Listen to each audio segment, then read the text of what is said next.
तो कैसे हैं आप लोग। आई होप आप सब अच्छे होंगे और मैं आकाश आप सभी का स्वागत करता हूं आपके अपने YouTube channel AKS star classes में।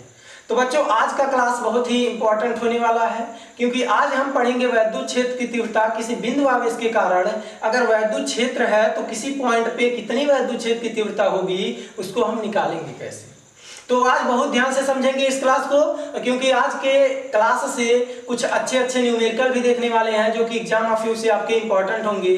तो आज शुरू करने वाले हैं किसी बिंदु आवेश के कारण वैद्युत क्षेत्र की तीव्रता। उससे पहले बच्चों अगर कोई पहली बार इस चैनल पे आया है तो चैनल को जरूर सब्सक्राइब कर लेगा और बेल आइकन को प्रेस कर लेगा ताकि यहाँ क्लास जो भी अपलोड किए जाए उसका नोटिफिकेशन आपके पास पहुंचे और आप अच्छे से उस कॉन्सेप्ट को क्लियर कर पाए। तो बच्चों आइए देखते हैं किसी बिंदु आवेश के कारण वैद्युत क्षेत्र की तीव्रता होती कितनी है। तो बच्चों कल हम पढ़े कोई बिंदु आवेश होता है वह अपने चारों तरफ क्या उत्पन्न करता है, वैद्युत क्षेत्र उत्पन्न करता है। और वैद्युत क्षेत्र की तीव्रता अगर हमें ज्ञात करनी होती है तो क्या करते हैं, उसके अंदर कोई आवेश लेकर आते हैं तो उस आवेश पे एक फोर्स लगता है, उस फोर्स और उस आवेश का जो अनुपात होता है वही क्या होता है बच्चों, वैद्युत क्षेत्र की तीव्रता होती है। यानी जो वैद्युत क्षेत्र की तीव्रता का हम सूत्र पढ़े कल, यही पढ़े E बराबर F/Q। यहाँ Q0 क्या था बच्चों, परीक्षण आवेश था यानी टेस्ट चार्ज था जिसको हम लेकर वैद्युत क्षेत्र के अंदर क्या किए थे बच्चों, आए थे। जिसको हम वैद्युत क्षेत्र के अंदर क्या किए थे, लेकर आए थे। आइए समझते हैं। मान लीजिए बच्चों यहाँ पे हमारा कोई आवेश है Q और ये अपने चारों तरफ क्या उत्पन्न करेगा बच्चों, वैद्युत क्षेत्र उत्पन्न करेगा।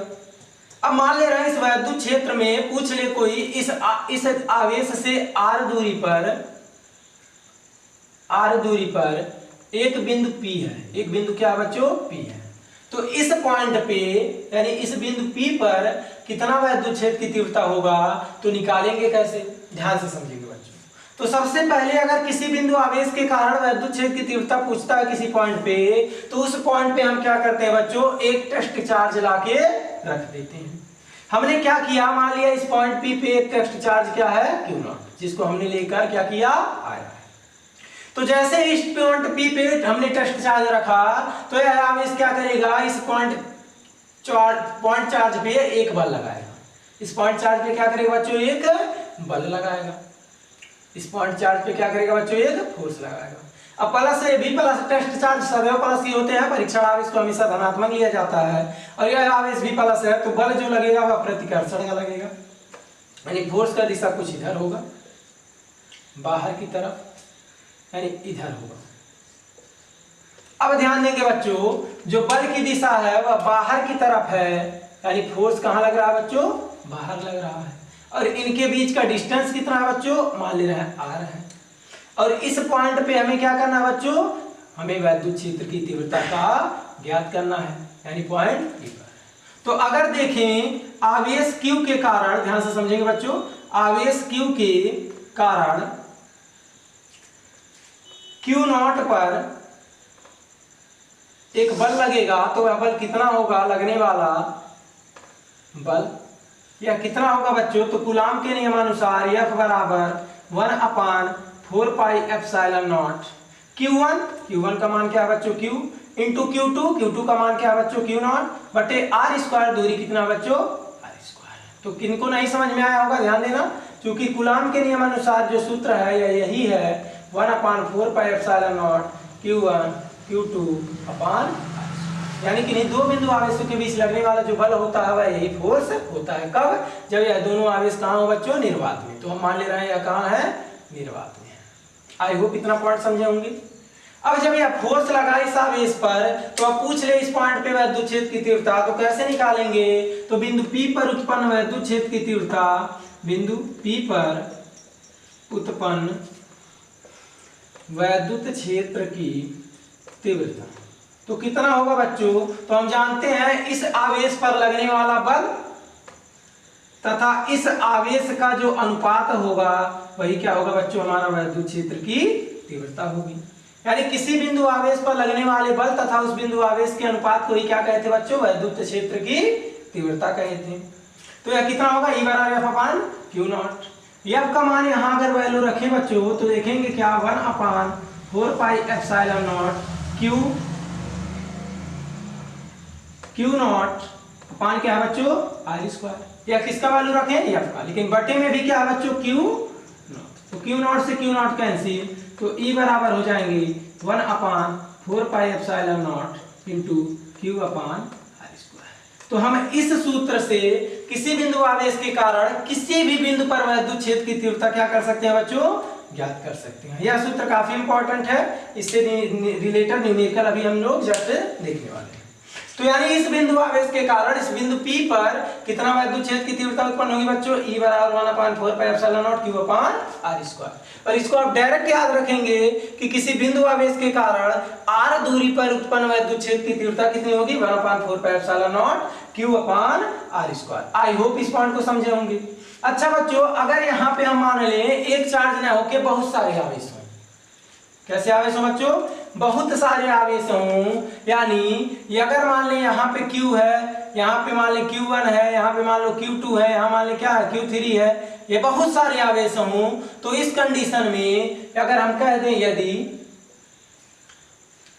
यदि किसी निकाय में भिन्न भिन्न आवेश Q1, Q2 व Q3, आगे भी हो सकते हैं बच्चों Q4, Q5 हैं, तो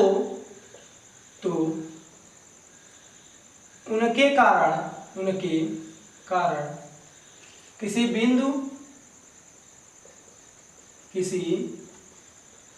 बिंदु P पर उत्पन्न वैद्युत क्षेत्र की तीव्रता तो कितनी होगी बच्चों, तो यह होगा E बराबर E1 plus E2 plus E3।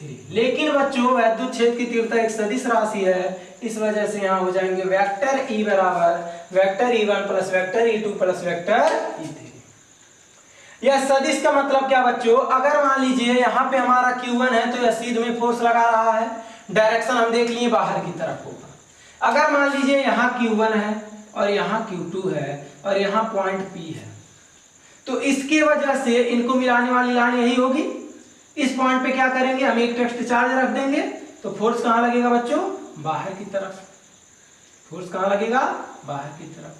Q2 के कारण इनको मिलाने वाली लाइन यही होगी बच्चों, यही होगी इनको मिलाने वाली लाइन, और यह पॉइंट क्या है बच्चों, P है। तो इसके कारण फोर्स कहाँ लगेगा, ये भी बाहर की तरफ। मान लीजिए इसके कारण F1 लग रहा है, इसके कारण बच्चों। अब क्या करें, इस पॉइंट पे जो वैद्युत क्षेत्र की तीव्रता होगी, तो अगर यहां निकालें तो E1 बराबर होगा F1 अपान Q0, और यहां क्या होगा बच्चों, E2 बराबर F2 अपान Q। तो अगर इस पॉइंट P पे हमें वैद्युत क्षेत्र की तीव्रता निकालनी है तो E बराबर हम डायरेक्ट E1 प्लस E2 नहीं करेंगे बच्चों। क्यों नहीं करेंगे, क्योंकि इस कंडीशन में इनके बीच एक एंगल क्रिएट हुआ, इनके बीच एक क्या बना बच्चों, कोण बना। और जब कभी दो सदिशों के बीच कोण बनता है और उनका हमें परिणामी निकालना होता है, तो उस कंडीशन में हम यूज करते हैं E बराबर अंडर रूट। अगर मान लीजिए दो यहाँ पे वैद्युत क्षेत्र है, एक दूसरे से कितना कोण बना रहे हैं, थीटा, तो होगा E1 का स्क्वायर प्लस E2 का square plus 2E1 E2 cos theta. कैसे होता है बच्चों, तो आप लोग वेक्टर में पढ़े होंगे, दो वेक्टरों का सदिश योग जो होता है वह कितना है, under root A square plus B square plus 2ab cos theta. तो यहाँ रिजल्टेंट कितना है बच्चों, E है।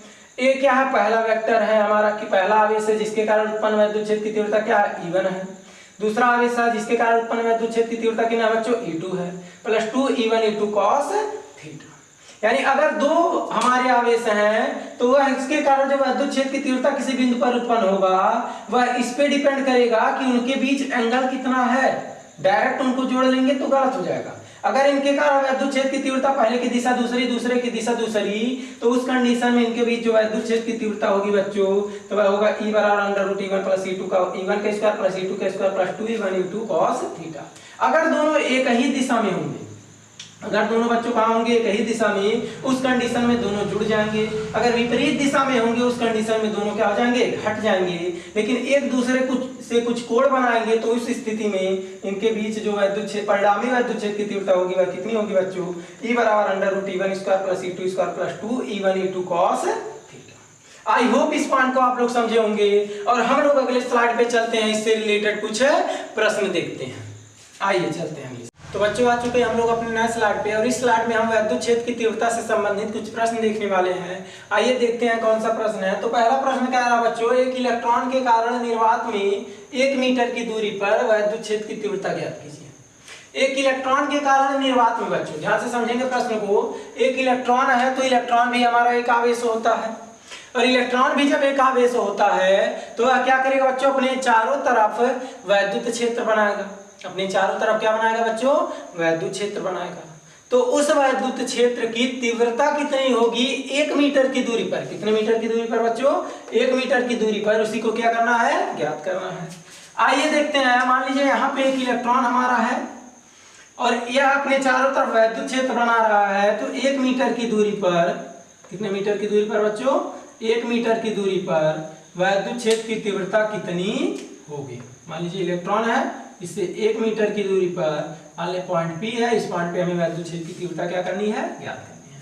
तो हमने जस्ट पीछे पढ़ा बच्चों, किसी बिंदु आवेश के कारण r दूरी पर वैद्युत क्षेत्र की तीव्रता कितनी होगी, 1/4 pi epsilon not q1 q2 upon r square. Sorry बच्चों, यहाँ देखिए 1/4 pi epsilon not q upon r square. कितना होगा बच्चों, q अपान r स्क्वायर।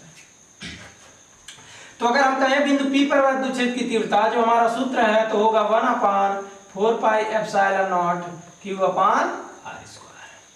कितना होगा बच्चों, 1/4 pi epsilon not q upon r square. आइए वैल्यू रखते हैं बच्चों, ध्यान से देखेंगे। यहाँ पे जब वैल्यू रखेंगे तो E बराबर, इसका मान कितना होगा बच्चों, 9 × 10 पे पावर 9। आवेश का मान इलेक्ट्रॉन है तो इलेक्ट्रॉन का आवेश 1.6 × 10 पे -19, सबको पता होगा बच्चों। नहीं पता है तो ध्यान देंगे। इसका मान हमने कितना रख दिया बच्चों, 9 × 10 पे पावर 9। Q का मान रख दिया, इलेक्ट्रॉन है जो कि 1.6 × 10 पे -9 19। R का मान कितना बच्चों, 1, तो 1 पे स्क्वायर वैल्यू कितना होगा बच्चों, 1 ही होगा। इसको हल करेंगे तो बच्चों E बराबर कितना मिलेगा, तो मिलेगा 16×9=144 और एक अंक पे बच्चों दशमलव है तो एक अंक पे दशमलव लगाएंगे तो 19 में से 9 घटेगा तो 10 पे -10 हो जाएगा। इतना न्यूटन प्रति कूलम भी आंसर दे सकते हैं, नहीं तो दशमलव के पहले एक अंक रखना चाहिए सार्थक अंक के नियम के अनुसार। तो दशमलव पहले 2 अंक है तो एक अंक रखेंगे तो दशमलव यहाँ लेकर आएंगे। तो जब दशमलव को बच्चों हम कहाँ से, दाएं से बाएं लेकर आते हैं तो 10 पे प्लस घात चढ़ता है और बाएं से दाएं लेकर जाते हैं तो 10 पे माइनस। कितना प्लस माइनस होता है, तो जितना अंक हम लेकर जाते हैं। तो जैसे यहाँ एक अंक हम दाएं से कहाँ लेकर जाएंगे बच्चों, बाएं, तो E बराबर हो जाएगा 1.44 गुणे 10 पे प्लस 1 गुणे 10 पे -10। E बराबर 1.44, 10 में से 1 घटेगा 10 पे -9 न्यूटन प्रति कूलम। यह क्या हो जाएगा बच्चों, एक इलेक्ट्रॉन के कारण 1 मीटर की दूरी पर उत्पन्न वैद्युत क्षेत्र की तीव्रता। आई होप इस प्रश्न को समझे होंगे। आइए दूसरा प्रश्न देखते हैं। तो दूसरा प्रश्न क्या कह रहा है बच्चों, 5 × 10 पे -9 5 × 10 पे -19 कूलम तथा 20 × 10 पे -19 कूलम के दो बिंदु आवेश परस्पर 2 मीटर की दूरी पर है।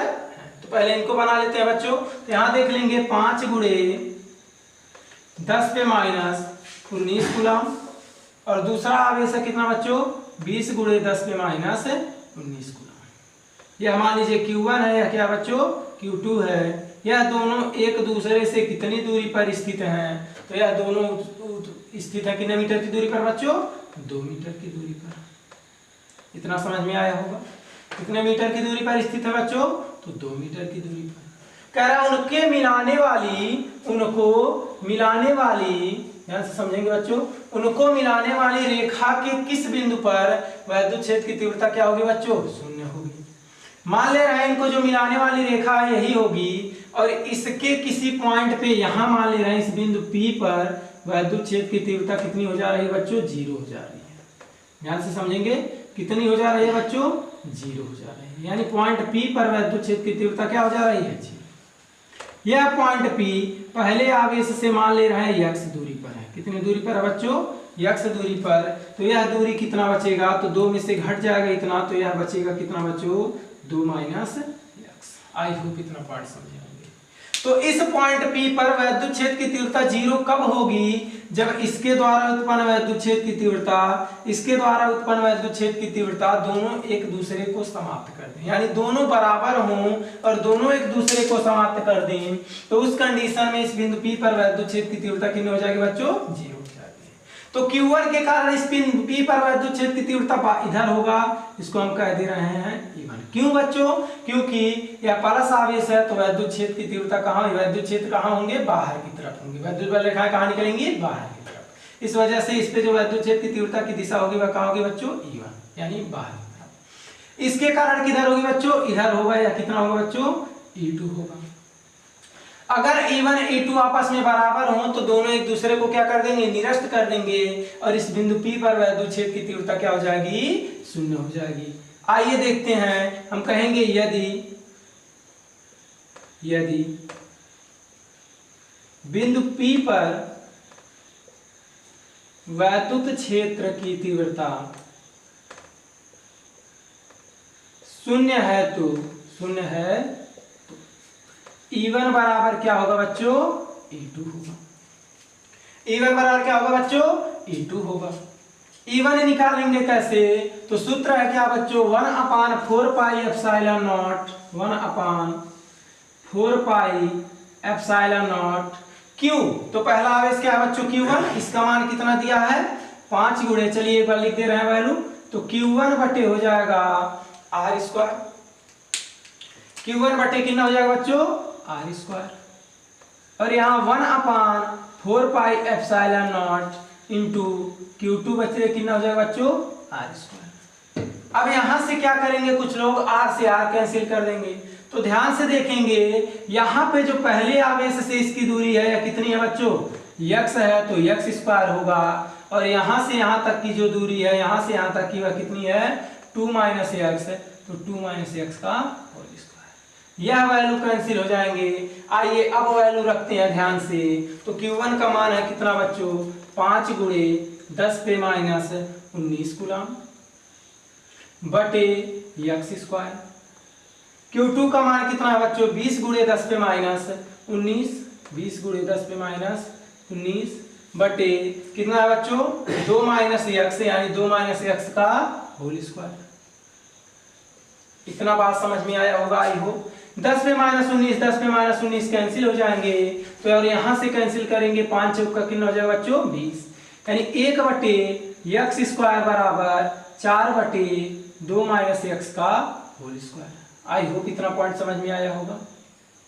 ध्यान से देखेंगे बच्चों, तो आप इसको लिख सकते हैं 1 बटे x का होल स्क्वायर, 1 बटे x का होल स्क्वायर बराबर, इसको लिख सकते हैं 2 बटे 2 - x पूरे का होल स्क्वायर। स्क्वायर से स्क्वायर कैंसिल, तिर्यक गुणा करेंगे तो 2 - x का गुणा 1 में करेंगे तो 2 - x का गुणा 2 में करेंगे तो 2x, माइनस से उधर जाएगा प्लस हो जाएगा तो हो जाएगा 3x, गुणे में है बटे में आ जाएंगे, यानी x बराबर 2 बटे कितना बच्चों?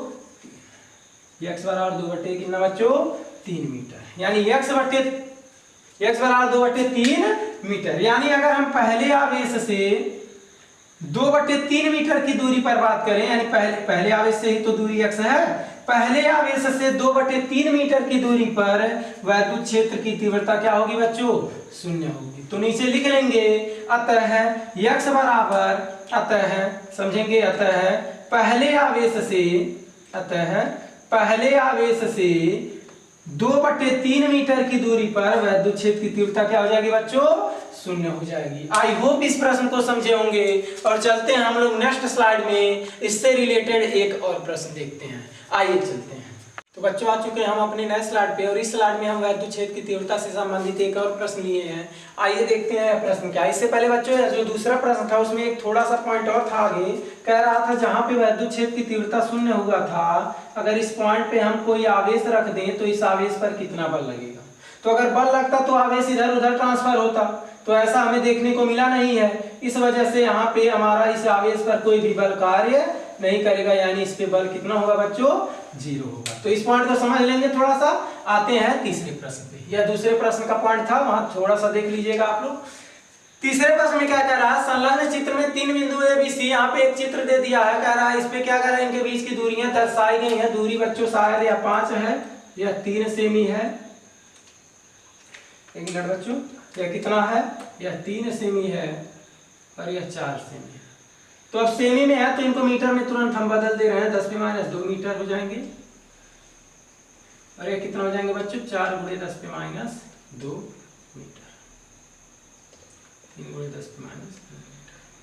अब समझिएगा, कह रहा दूरियां प्रदर्शित है, या 3 सेमी था 4 सेमी था, हमने इसको मीटर में बदल दिया, आगे जरूरत पड़ता।